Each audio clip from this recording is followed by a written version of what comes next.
विधि के साथ एक छोटे से मकान में रहती थी जो समुद्र के पास ही था।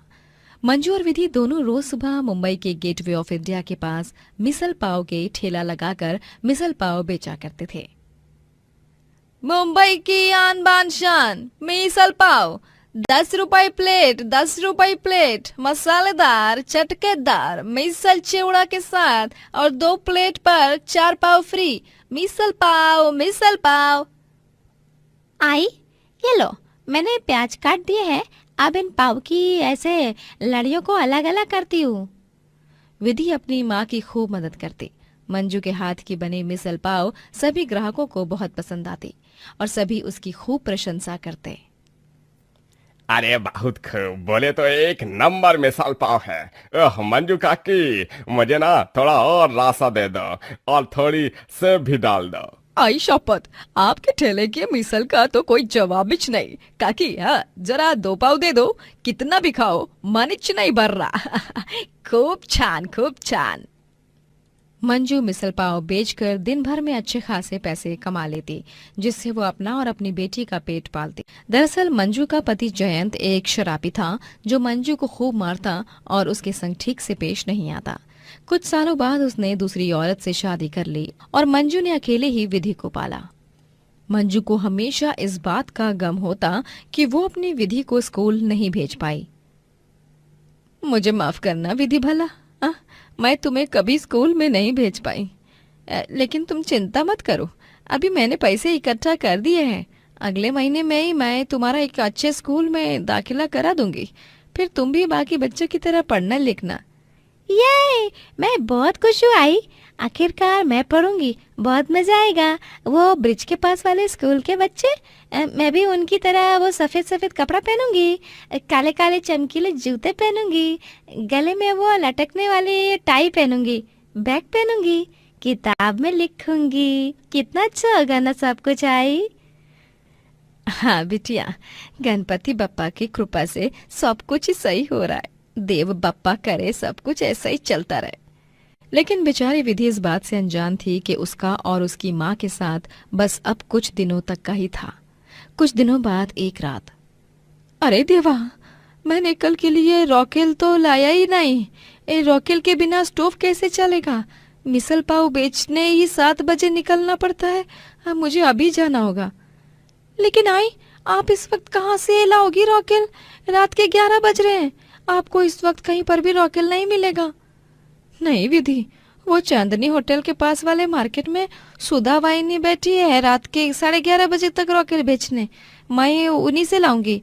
तू यहीं पर रहना, दरवाजा बंद करके जा रही हूँ, ध्यान रखना। हाँ बाला। लेकिन आई, मत जाओ ना। बाला, कल क्या करेंगे फिर?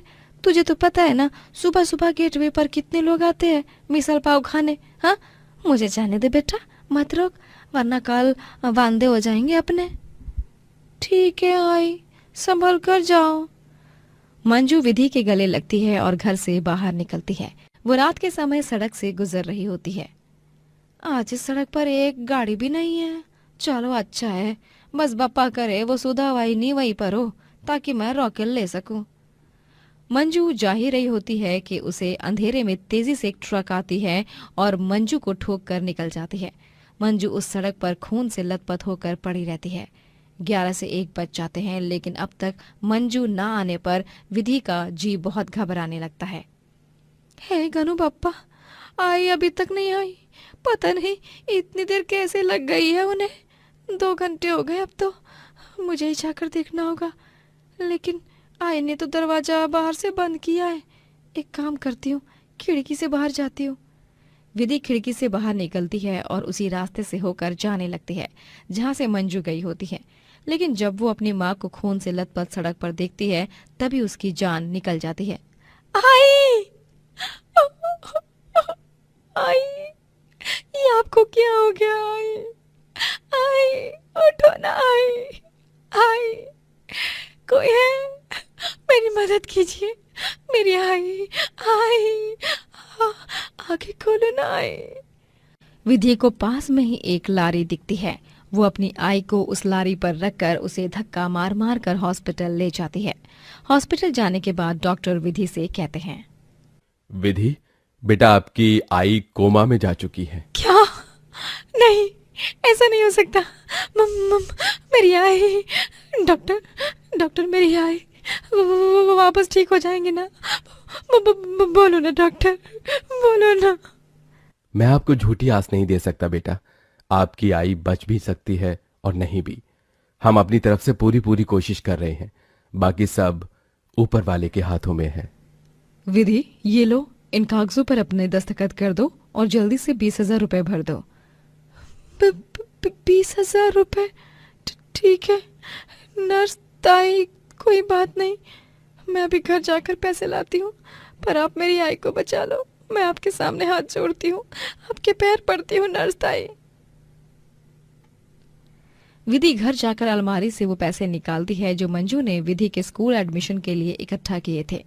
एक पल के लिए भी बिना सोचे विधि उन पैसों को हॉस्पिटल में जमा कर देती है। विधि हर एक सेकंड गणपति बप्पा की मूर्ति के सामने बैठकर प्रार्थना करती है, हे गणु बप्पा, मेरी आई को बचा लो ना, मैं उनके बिना नहीं जी पाऊंगी, उनके अलावा मेरा इस दुनिया में कोई भी नहीं है। लेकिन इतनी प्रार्थनाओं के बाद भी मंजू नहीं बच पाती और उसकी मृत्यु हो जाती है। विधि दहाड़े मारते हुए रोती है,